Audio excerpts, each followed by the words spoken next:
Hey guys, there was a fair bit of interest in a video I released on my little channel here a couple of months ago, thanks to a plug from the most excellent time-lapse videographer, Matthew Vanderput. Thank you very much, Matthew. I greatly appreciate it.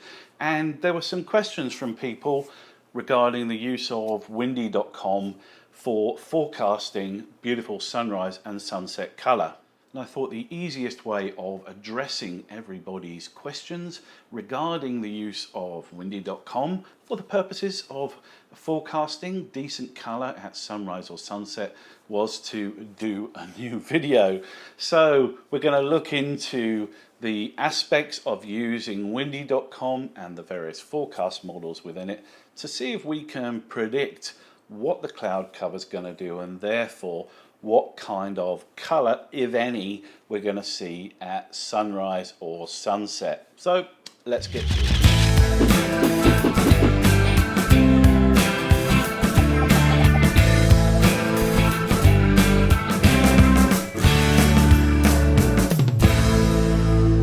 So firstly, let's talk about the forecasting capabilities of windy.com. And if you look down at the bottom of the screen, you can see we've got today's date and we've got the days of the week going forwards into the future.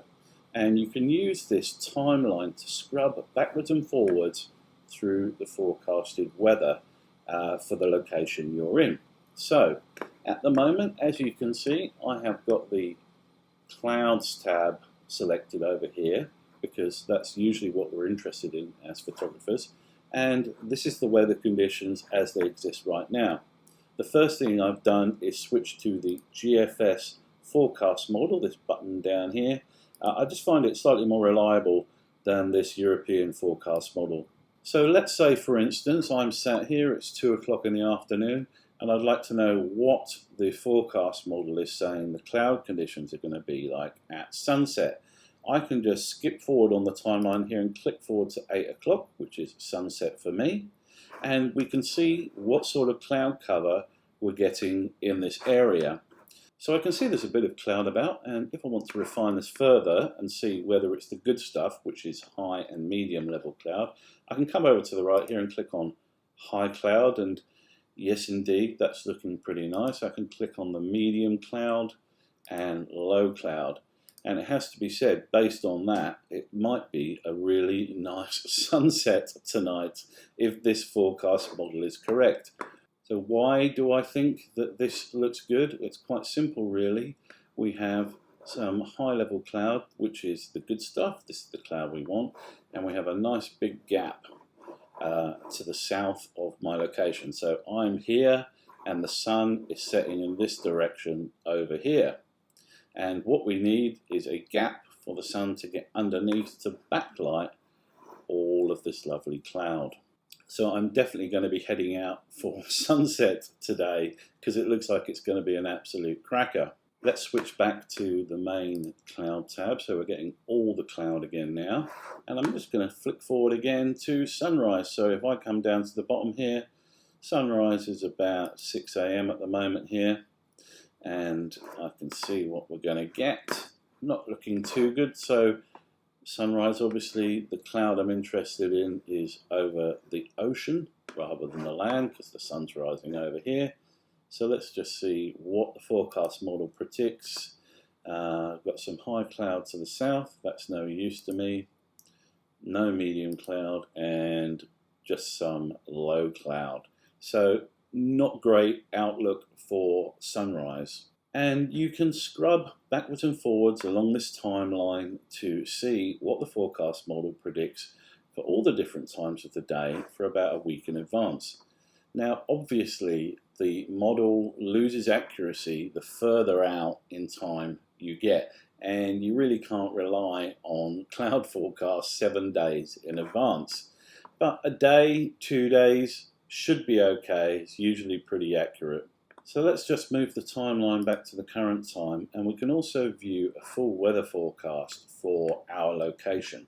So if I click where I am and get this little marker here, and if I click the little orange arrow next to it, a forecast bar pops up at the bottom of the screen. I'm just going to click this little red arrow here to open up the whole week. And this is a really useful way of getting an overview of the week ahead for you. And as you can see, we've got sunshine and really lovely conditions here. A little bit of high-level cloud around going through until Friday, when we're going to get quite a bit of precipitation. We've got some strong winds as well, quite a lot of rain forecast for at least the sort of the entire next weekend and into next week. And of course, this is the forecast for the location I clicked. I could say if I was traveling down the coast, for instance, let's say I was going down to Narooma and I was going to do some photography down there. I can click there and the forecast updates to show what sort of conditions they're going to have. And as you can see, it doesn't look like they're going to get quite as much precipitation down that way as we're going to get over the next weekend. In my previous video on the subject of using windy.com to forecast conditions for sunrise and sunset, I talked about a gap in the clouds, and people were asking questions about that, so I just wanted to flesh out quickly what I meant by that. So let's go to this forecast conditions for me this evening and click on the high cloud option, and as you can see, we have this large mass of high cloud right over where I am. Now the reason we need a gap is so that the sun can get underneath and backlight this. If there's no gap, if there's total coverage, then the sun can't get underneath it and it can't backlight the clouds. Windy.com also shows you a percentage of cloud cover, so you can get a full picture. The magic figures we want are between 30 and 75% cloud cover. If we go to my location, we can see I've got 41% cloud cover. Further in, 65%, and down on the edge of this cloud mass, we've got 28% cloud cover. So that's looking pretty good.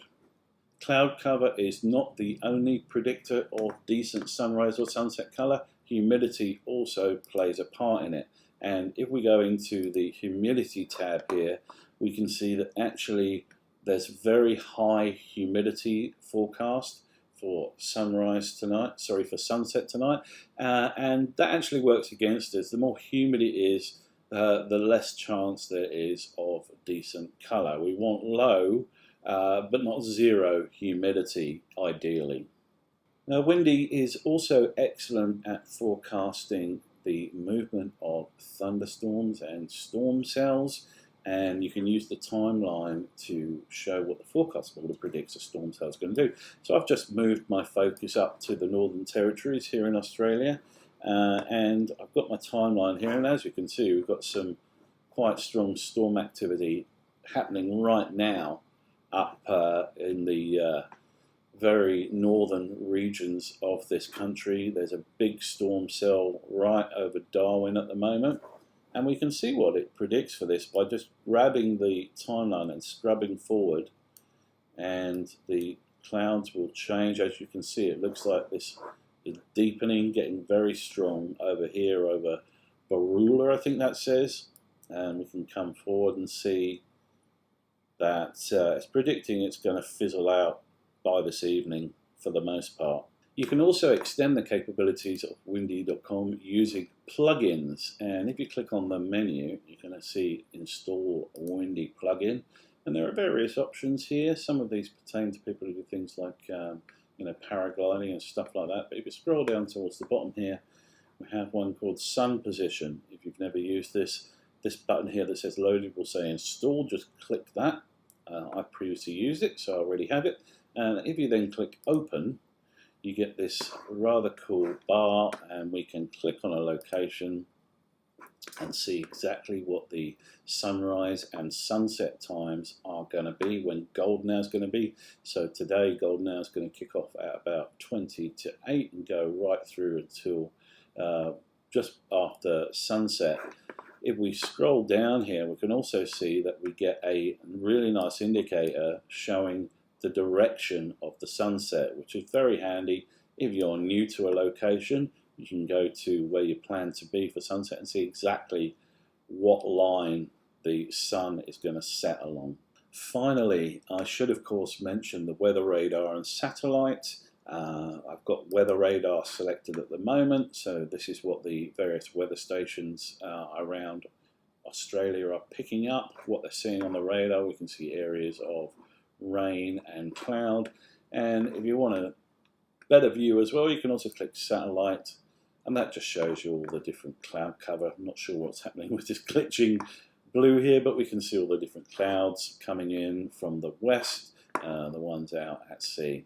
So there you have it, guys. I hope you enjoyed this little extra video explaining how to use Windy to get the most out of your sunrise and sunset photography. Thanks once again to Matthew for plugging my little channel and to nearly doubling my subscriber count. That is awesome. Thank you so much. I plan on doing lots of content like this over the coming months, so if you haven't already, please hit the old subscribe button and I'll see you for the next video. Thanks, guys.